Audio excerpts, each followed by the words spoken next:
Un pas de plus vers la mise en place de l'interprofession de la filière café-cacao.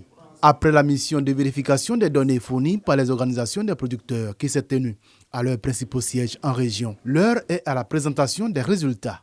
Nous avons pratiquement plus de 80% des OPA qui n'ont pas pu prouver les chiffres qu'elles ont déclarés au Conseil. Et en fin de compte, celles qui ont pu prouver ces chiffres-là sont au nombre de 4. En outre, 35% des organisations ne sont pas fonctionnelles quand 77% d'entre elles n'ont pas pu apporter la preuve des membres déclarés selon les résultats de ce cabinet. Des résultats qui appellent à une remise en cause de l'ensemble des acteurs en vue d'une meilleure professionnalisation de la filière. Nous comprenons que le niveau de structuration de nos organisations est très bas.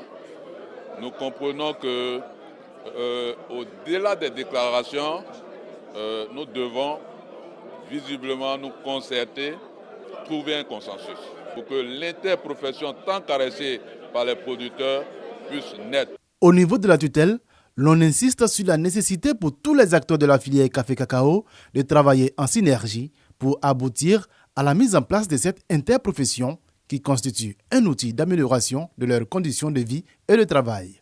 Il est question pour l'instant de mettre en place une organisation de tous les acteurs de la chaîne des valeurs que nous nommons Organisation interprofessionnelle agricole, la filière café-cacao. C'est donc un organe qui va permettre d'avoir en face de l'État des interlocuteurs qui vont parler au nom des autres acteurs.